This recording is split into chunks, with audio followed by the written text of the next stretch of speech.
drug-free country tayo. So paano naging unconstitutional yan? And the fact na yung mga kababayan, yung sinasabi nitong grupong ito, na alam naman natin na ito ay mga bata ni Romualdez, na ang tinatarget daw dito si Marcos Jr. Kung hindi siya nagda-drugs, mga kababayan, bakit naman siya masasabing tinatarget kung malinis siya, napakadali lang magkaroon ng mag-undergo dito sa test na ito. Ang residue sa ilong ni Bangag na ito. So definitely, powder, malinaw pa po sa sikat ng araw sa ating mga kababayan, the reason why ganito sila magtanggol, nakikinabang at talagang sila ay mga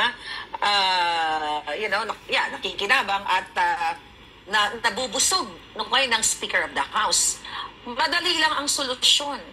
Dapat nga sila lahat mag-agree dito eh. Sabi ko nga gabi, I think sa akin, dapat within 1 week maipasa na yung batas na yan eh. Di ba kung gusto natin malinis ang ating bayan, matanggal itong mga pulburon lords, si Mayo na nagpapalaganap ng pulburon para umusad ang ating bayan, maging productive ang ating mga kabataan, imbis na maligaw ng landas. Kasi ang connection ng pulburon na ito, kapag ikaw ay gumagamit, katulad nila, madidiskaril ang kinabukasan ng mga kabataan, ang pamilya, at higit sa lahat, ang bayan, lalo na ko yung namumuno, ito si Marcos Jr. So, malinaw po, not only sa akin, na itong ginagawa nila ay talagang gusto nilang ilusot, okay, si Marcos Jr. Ayaw nilang masubject to test or the hair follicle test. Kasi alam din nila yan. Di ba? Maaari sila ay magkakaklase sa pulboronic session nila.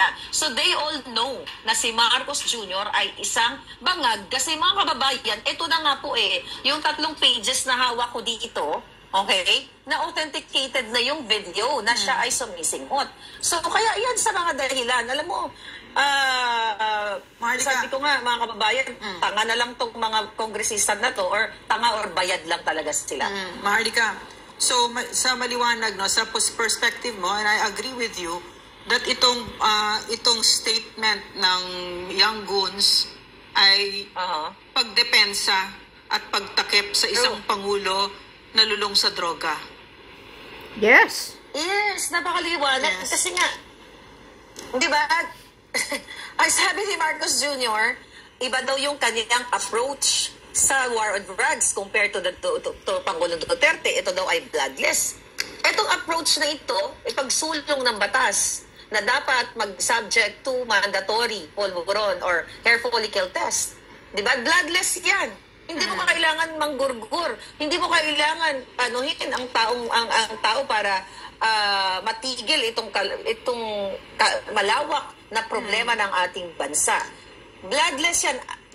Well, malinaw talaga mga kababayan na itong mga sumusulong ng ganitong, humaharang ng ganitong klaseng mga bill ay maari sila ay pulboronic or yun nga, ay nababayaran sila at nabibigyan ng mas malaking budget para pagtakpan ang presidenteng authenticated bangag. Maharlika, attorney, before we move into the discussion, kasi beautiful discussion, could you take a short break kasi we're going to listen to the news report about this. Okay. Inihain ngayon ni Davao City 1st District Representative Paulo Duterte ang House Bill No. 10744 na layong magpatupad ng mandatory random drug test sa lahat ng appointed at elected government officials sa buong bansa. Sakop ng panukala maging ang Pangulo ng Pilipinas pati na ang mga kukuha ng driver's license, mga kawani ng pribado at pampublikong tanggapan, lalo na ang mga taga-GOCCs. Ipinapanukala na sumala ang mga ito sa hair follicle drug test at urine test naman para sa confirmation. Isinasaad din ng panukala na dapat gawin ito sa lahat ng mga taga-gobyerno kada 6 na buwan. Ayon kay Congressman Duterte, marapat lamang na patunayan ng mga taga-gobyerno na sila'y sumusunod sa batas sa pamamagitan ng pagpapadrug test. Saad din ng Kongresistang Duterte na ito nakasaad sa Comprehensive Dangerous Drugs Act at hindi exempted dito ang mga taga-pamahalaan. Para naman kay dating Press Secretary Trixie Cruz Angeles, lalong tumitindi ngayon ang panawagan na magpa-drug test si Pangulong Bongbong Marcos Jr.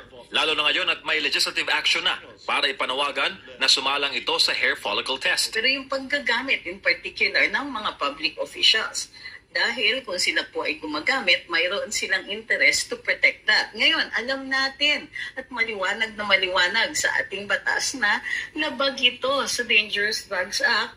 And so, hindi dapat natin pinoprotektahan ang mga gumagamit. Sabi ni Cruz Angeles, malinaw na nakasaad sa saligang batas ang transparency sa mga taga-gobyerno. Kaya mahalagang tumugon ang mga ito sa panawagang sumalang sa drug test. Ang isang tao na kailangan magtrabaho, gumagawa ng desisyon sa araw-araw na nakakaapekto sa publiko, ay nangangailangan na nasa tamang kaisipan at nasa tamang kalusugan para makagawa nga ng mga desisyon na yon.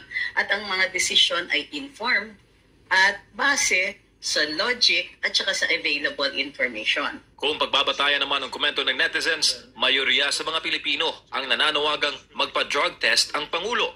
Nauna riyan, yung mga videong lumalabas sa internet na nag-uugnay kay Marcos Jr. sa illegal drug use.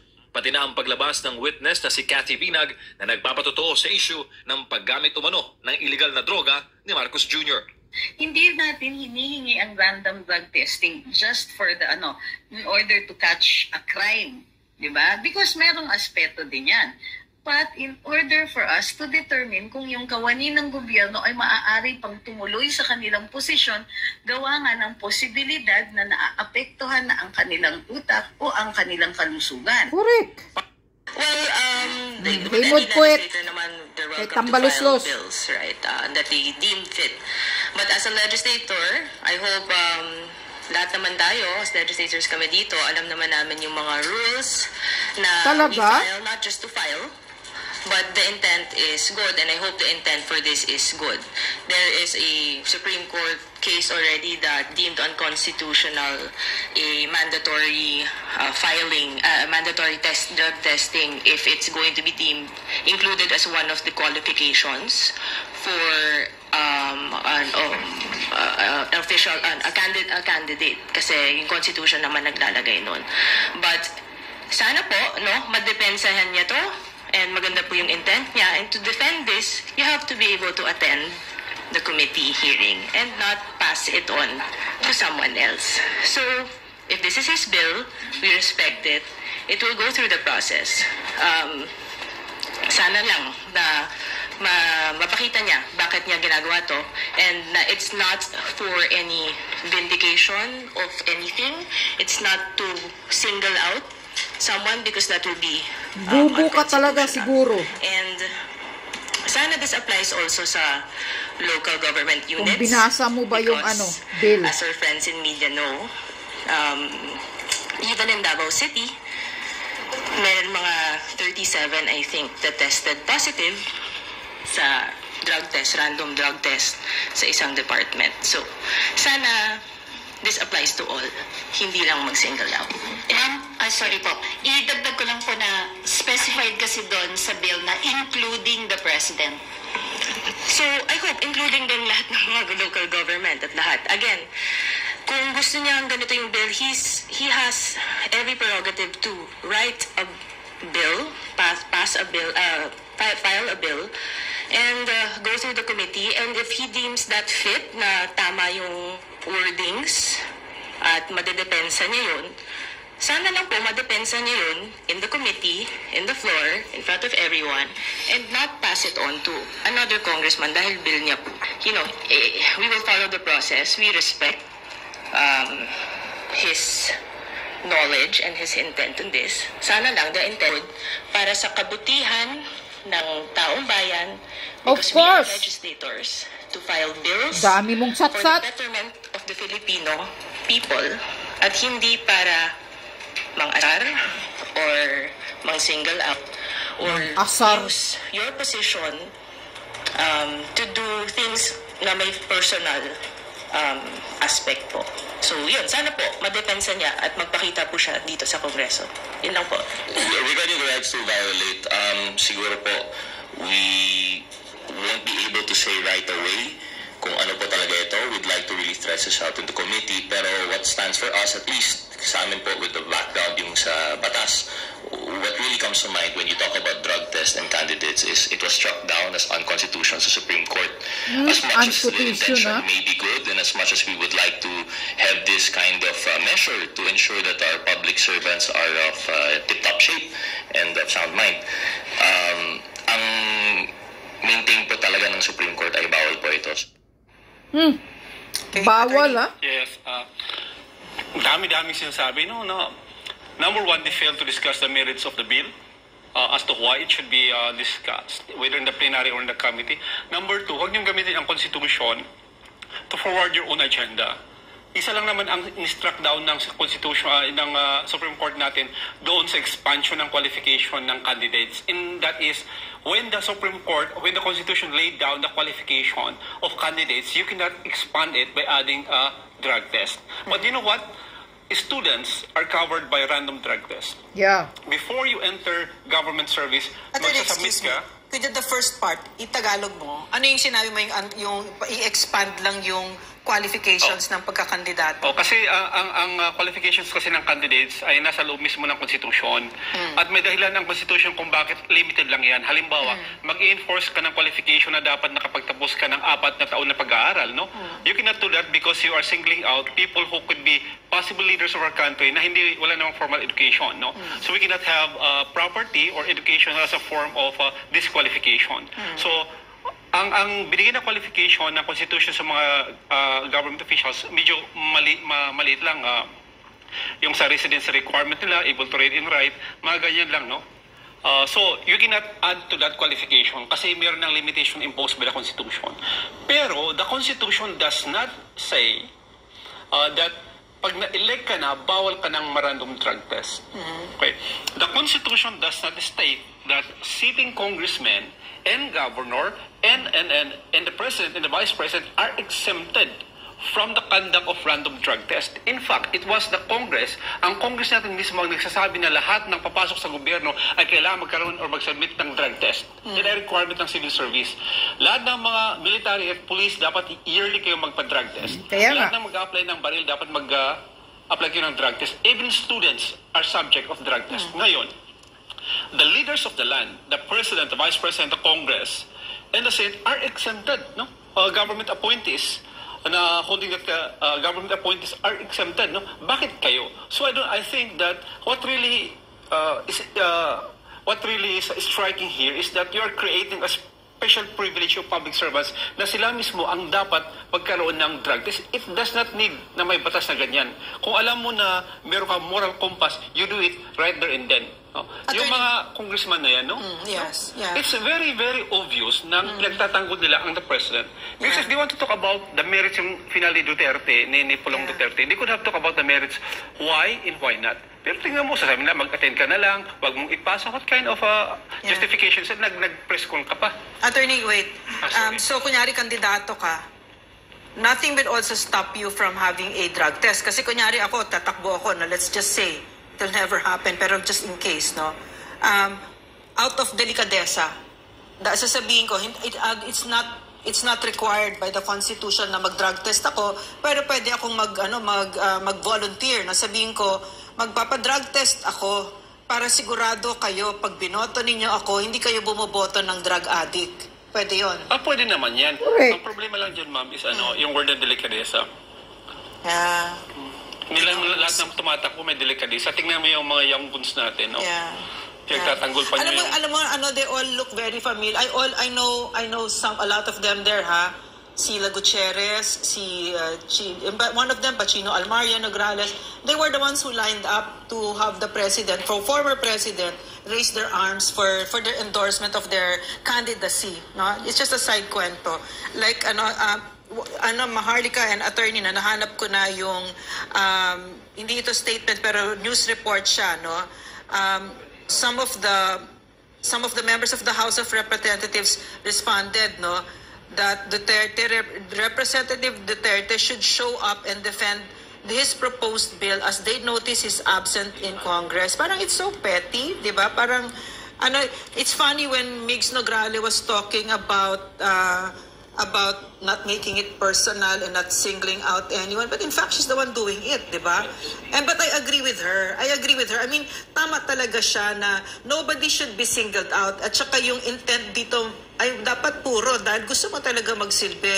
And I also don't think that the president should be singled out. I think everybody, including the vice president, which is why that's what we've been demanding, di ba? Yes. That right now, what we want, we don't even want to wait for that bill to be passed kasi matagal yan. But right now, given the circumstances that have happened, we demand that the president, the vice president, members of Congress, members of Senate, and cabinet members have a drug test, a follicle drug test.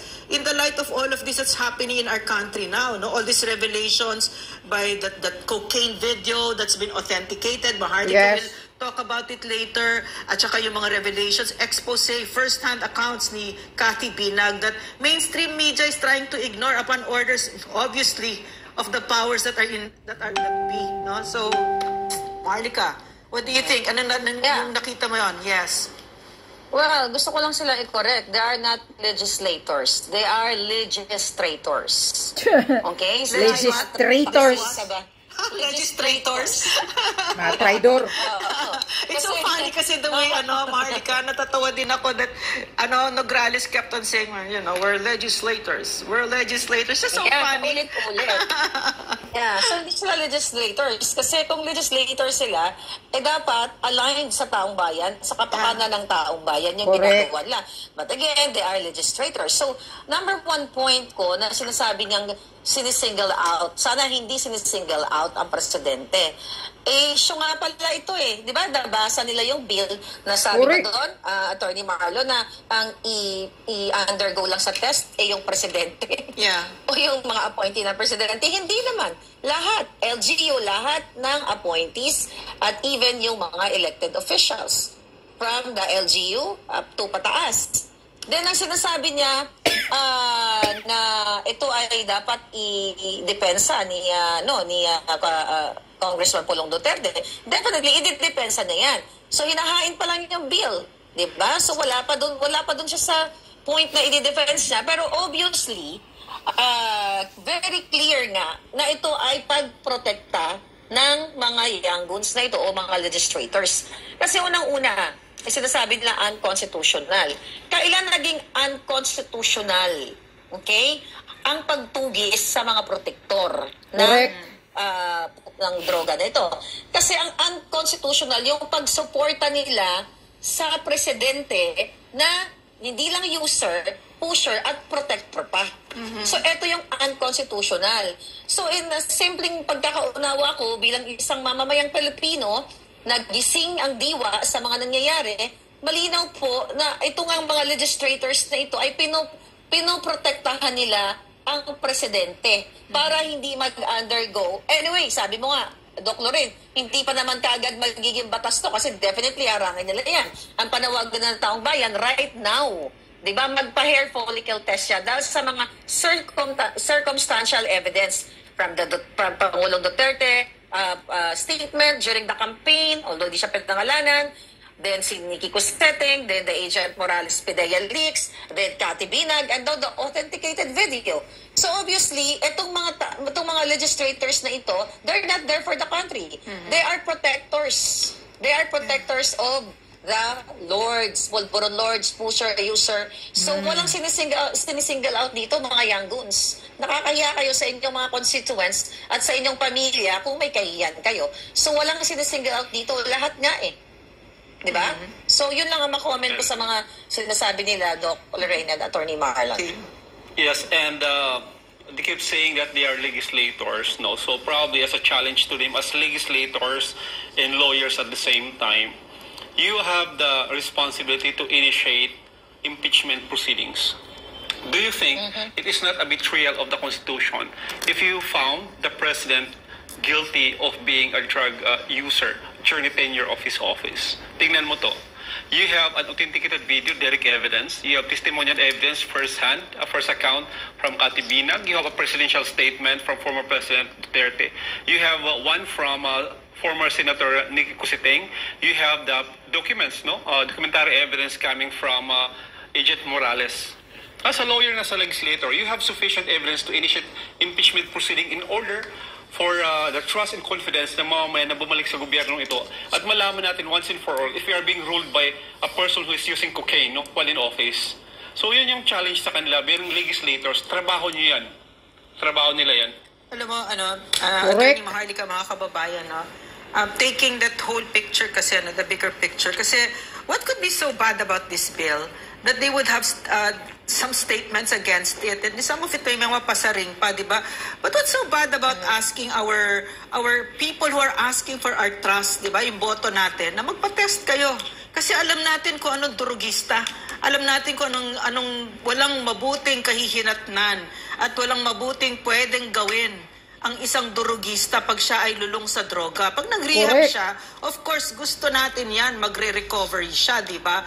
Pero habang nandyan siya, walang karapatan, walang kakayanan ang isang taong lulong sa droga na tumakbo para sa public office kasi ang hawak niya, buhay ng Pilipino, no? So, anong masama dyan? So, ang nakikita ko dito, maliwanag naman, no? Itong mga kabataan na ito, ano yung mga aso yan ni mga attack dogs yan ni Tambaloslos, no, ni Speaker Martin. Correct. Na nandyan para depensa, but at the same time it's a disservice to even to the president, no, na by saying that the president is being singled out, even though he's not being singled out, they themselves have singled him out, di ba? Sila naglagay ng spotlight sa kanya. And once again, my concern here, no, is that a Marcos Romualdez leadership in our country is bringing us back to that time when yung mga institutions natin ay sinisira. Not biro mo, ang enablers mismo ng presidente na ito ay yung mga matataas na opisyal.